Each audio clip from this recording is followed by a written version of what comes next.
Hello everyone, most of you will probably know me. I'm Kevin, one of the owners of Training Wheels. If you've not listened or watched us before, thanks for coming along today. Hopefully we'll see more of you in the future.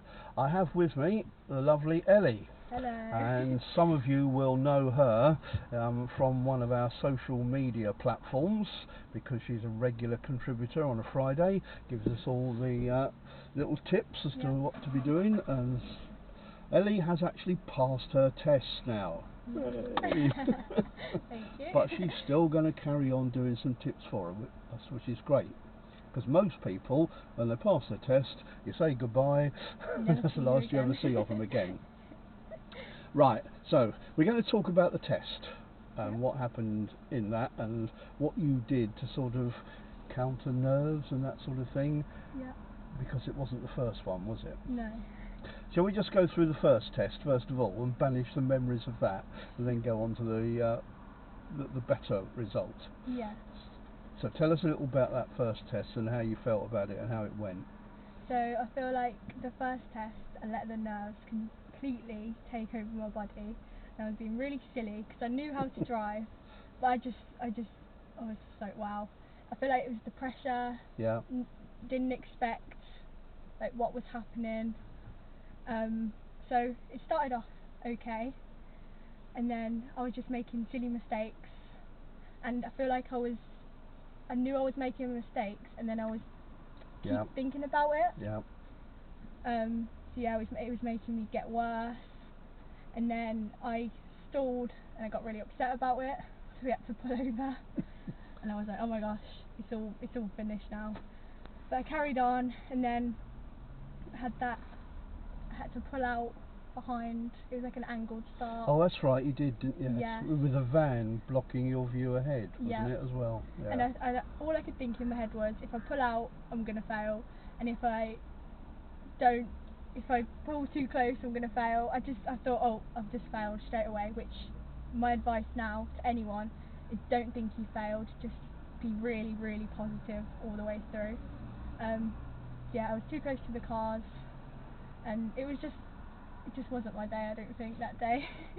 Yeah, so yeah, great. Well, not great, but great you've been able to go through that. So all these little bits and pieces that were going through your mind, oh, that's not right, that's not right, that's not as good as it should have been. Actually, none of those had caused you not to pass your test. Yeah. Until the stall. Yeah. Because that happened going out into a junction, didn't it? Yeah, we was up the hill to I'm not sure it was. We were turning right. I don't know where it was. Oh, I know where it was. And yeah. There's cars all around me, and I was like, oh my gosh, I need to get out. Which it's never a rush. Never rush anything. Yeah. It's you driving. You just got to do what you've got to do. And I was just like panicking, stalled, all went wrong. So, and you were actually in the road. It wasn't as if you were at the side of the road about to move off, was it? No, I was in the road. So you're blocking the road. Yeah. In effect, yeah. So that's where the big issue came that caused you not to pass. Yeah. You notice that I'm using not pass rather than fail, because CVSA don't use the word fail. Oh, so sorry, you've not been successful today. Yeah. Well. You failed. Yeah. Right. Yeah. So that was the real main issue. And great that you've mentioned, don't let things dwell on your mind that you've done, because a lot of the time they haven't caused you. Yeah, and they just make you worse. Yeah. Because you're just thinking there's no point now because I've buggered it all up, when you haven't, probably. I say to everybody, you can't drive in the past. Yeah. What's happened. So however hard it is, you've got to put it out of your mind. Yeah.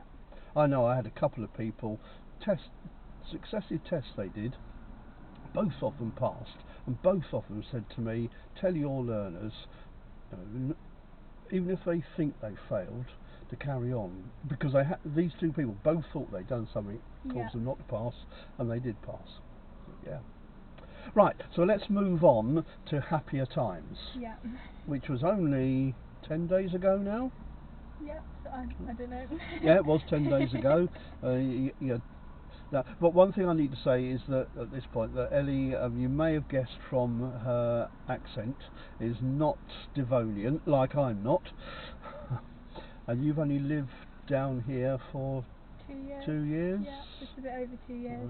Right. So, Dad, when he first contacted me about Ellie doing lessons, this very strong Brummy accent came over the phone. So at the moment, Ellie's car is still sitting in Halesowen. Yeah, on my nan's drive.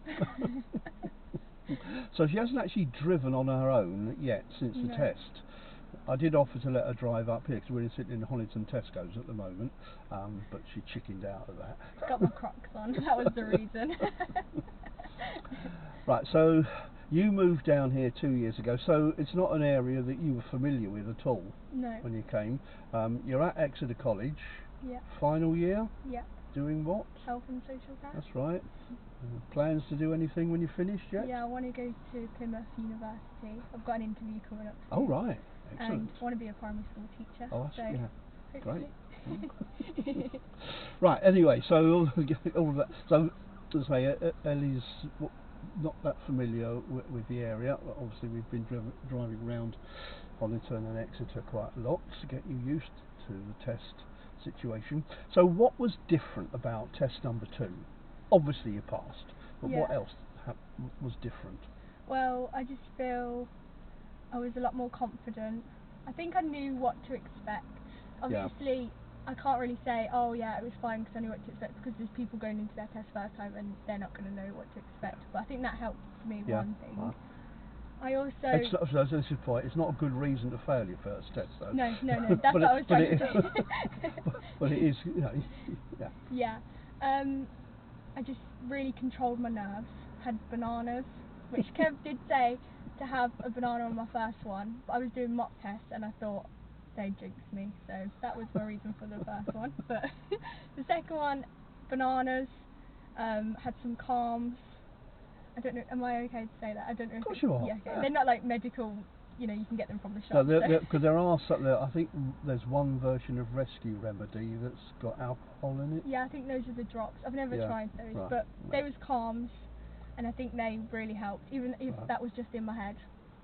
Who cares? Right. Yeah. If it works, it works. Yeah, I just feel I was really positive when I got out of the car at the test centre.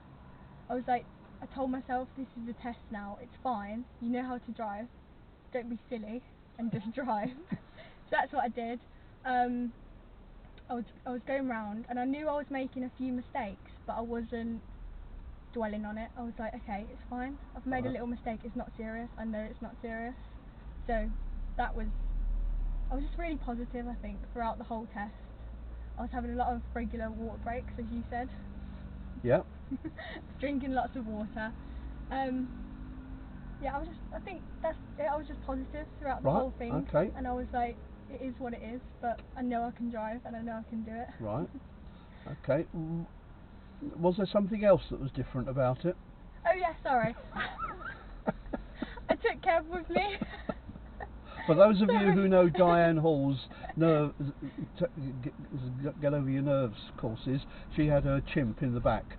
That was me. Yes, I took Kev, and I feel like that helped a lot because it felt like a lesson. I'm comfortable with Kev. It's familiar, someone there, and I could hear Kev talking to me throughout it as well. That's a bit scary, isn't it? In my head, at one point, I was doing an angled start. Again, in the same place. Good. Ellie got the same examiner who took her on exactly the same, well not exactly the same because we detoured into Lidl's car park for Forward Bay Park, but otherwise it was exactly the same route, wasn't it? Yeah, it was brilliant, very lucky. And I was doing this angled start and I was stuck there for ages and ages, and I heard Kev say, not actually, but in my head, put your indicator on, because if you're stuck here for ages, you're going to be stuck here. So I put my indicator on. Somebody let me out to make sure I was checking here, making sure there was a lot of room this side, checking nothing was coming at me, and I was prepared to stop because you said, if something's coming at you, you just stop. I was like, yep, it was all going on, I could hear everything, and yeah, I think that really helped. Did the examiner help at all in any way in the way he approached the thing, or was, was he? Because he's a very sort of effusive character, and some people find that a bit overbearing sometimes. Other people find it quite comforting. Well, I've got like two different. The first time, I feel like it was a bit. He was very like a bit much. I don't want to be horrible. It wasn't horrible, but it was a bit much. He kept on asking. And anybody okay? who uses Exeter Test Centre without us mentioning a name will know exactly who we're talking about. He was trying to be really positive, and I wasn't being positive, so I was a bit like that. It was a bit much. But the second time, he was kind of like making jokes throughout it. I know he was, because I was there. Yeah, and I feel like he was just talking to you. In my head, I was like, but I felt he was talking to me. I thought, when you did the bay park, the forward bay park in Lidl's, he even suggested we go in and get some jelly beans. Yeah, so, and he was like, I think you've got some friends out on this test, because people was like being really kind to me on the road as well, but I pretended he was actually just talking to you and not talking to me. I think it made me feel a bit better. I know that sounds silly, but the first time I was like, whoa. Second time, I think it's because I knew him by then. Yes. So yeah. Because different examiners can have an effect. So there's one girl who sadly has done 3 tests now. First one, she had your examiner. Second one, she had some female examiner who she found a little bit abrasive, I think, was what Georgia said. And then she did a third one with another female examiner who she found really nice, so she didn't have any issues with her. It's frustrating what she's failed on, but hey ho. I feel like if I was to give a tip for the test, I'd say just pretend that the examiner's not actually there. Even if, like, just ignore what they are actually doing. Even happy, moody, just pretend, just drive. Yeah, absolutely. I think it's important for us as instructors to manage that sort of situation and manage expectations. People say, what are the examiners like? I always say, well, the one that passes you is the one that you'll really like. Yeah. Because at first I was like, oh, I hate that examiner. Got him again. Oh, I suppose he's alright. And when we got back at the end,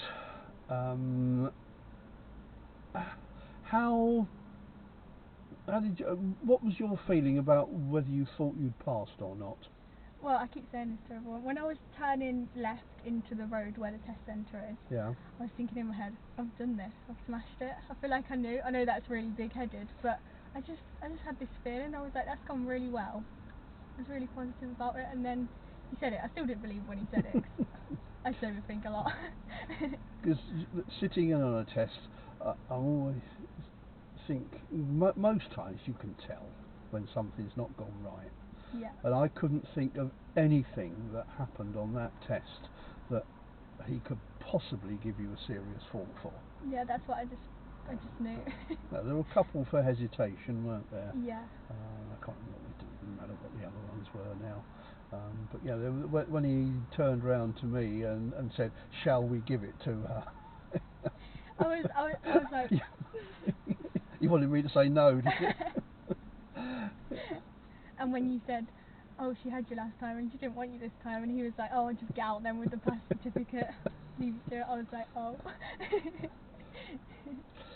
So now you've passed, the next thing is to get out on your own, because we've just been talking about this on the way here, haven't we? Yeah.